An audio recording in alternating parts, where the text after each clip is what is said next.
Hi hello నమస్తే నేను మీ Ramesh welcome to Ram Ramesh education news channel. So ఈరోజు వచ్చేసింది మనం ఏపీ డిఎస్సికి సంబంధించిన లేటెస్ట్ అప్డేట్స్ అయితే మనం ఒకసారి చెక్ చేసుకుందామండి. సో ఇక్కడ చూసుకున్నట్లయితే 1వ తేదీన జీతాలు ఇవ్వాలి సీఎం చంద్రబాబు. సో రాష్ట్రంలో ఆర్థిక ఇబ్బందులు ఉన్నప్పటికీ ఉద్యోగుల బకాయిలు చెల్లిస్తున్నామని సీఎం చంద్రబాబు వెల్లడించారు. ఇప్పటివరకు 22,507 కోట్లు తీర్చేసినట్లు తెలిపారు. కొన్ని నెలలుగా ప్రభుత్వ ఉద్యోగులకు జీతాల ఆలస్యంపై స్పందిస్తూ ఎట్టి పరిస్థితుల్లోనూ 1వ తేదీన జీతాలు ఇవ్వాల్సిందేనని అధికారులకు ఆదేశించారు. నెక్స్ట్ చూసుకున్నట్టయితే మనకి త్వరలోనే మెగా డిఎస్సి నిర్వహణకు ఏర్పాట్లు చేయాలని అన్నారంట. సో ఇక్కడ చూద్దామా, స్పీడ్ పెంచేద్దామని చెప్పారు కదా. సో 8 నెలల కృషి మంచి ఫలితాలు ముఖ్యమంత్రి. సో ఇక్కడ చూసుకుంటే మార్చిలో mega DSC notification. So June నాటికి బడుల్లోకి కొత్త టీచర్లు అని చెప్పేసి ఇవ్వడం జరిగింది కదా. సో ఇది మనకి దీని గురించి మనం చూసుకుందాం ఒకసారి. ఇక్కడ చూసుకోవచ్చు, మార్చిలోగా మెగా డిఎస్సి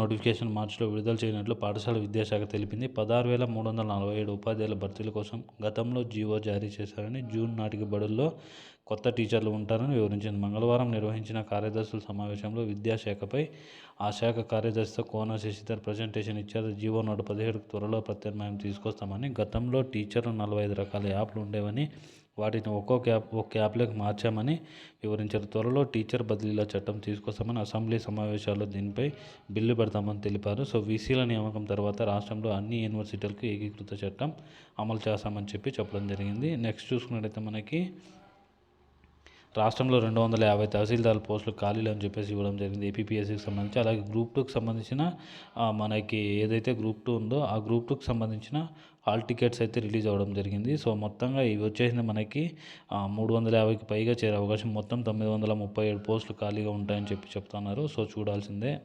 నెక్స్ట్ మార్చిలో మెగా డిఎస్సి అని చెప్పేసి అప్పుడే మనం చెప్పుకున్నాం కదా. సో పాఠశాల విద్యాశాఖ చెప్పింది 16,347 పోస్టులకు సంబంధించి. సో జీవో నంబర్ అన్నీ అంతేనండి, అక్కడ ఉండే ఇన్ఫర్మేషన్. నెక్స్ట్ వచ్చేసింది గ్రూప్ 2కి సంబంధించిన హాల్ టికెట్కి సంబంధించిన లేటెస్ట్ అప్డేట్స్ మనం ఒకసారి చెక్ చేసుకుందాం.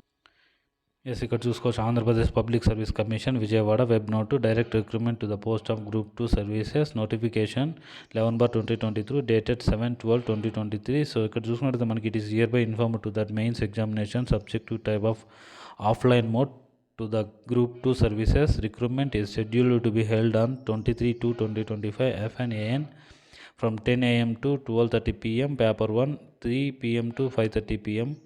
Paper 2 at 13 district centers. The hall tickets will be hosted on 13/2/2025 అనమాట. సో ఈ రోజు నుంచి హాల్ టికెట్స్ అయితే మనకి అవైలబిలిటీలోకి రావడం జరిగింది. So commissioners website for downloading the candidate are hereby advised to download hall tickets well in advance and go through the instructions. They are advised to bring their hall ticket sheet to the examination center. To the rest of the instruction sheets need to be not be bought. They should also locate the venue allocated to him her in advance so as to reach the venue on time on the day of examination 12/2/2025 Vijayawada అనమాట. So నిన్న ఇది మనకి web note అయితే release అవ్వడం జరిగింది. And అలాగే ఇక్కడ చూసుకోవచ్చు, మనకి గ్రూప్ 2కి సంబంధించి మెయిన్స్ పరీక్షల హాల్ టికెట్లు రేపు విడుదల చేయనట్టు చెప్పారు. సో ఈరోజు మధ్యాహ్నానికి మనకి హాల్ టికెట్లు అయితే అవైలబిలిటీలోకి రావడం జరుగుతుంది అనమాట. సో ఒకసారి మీకు చెక్ చేసి చెప్తాను.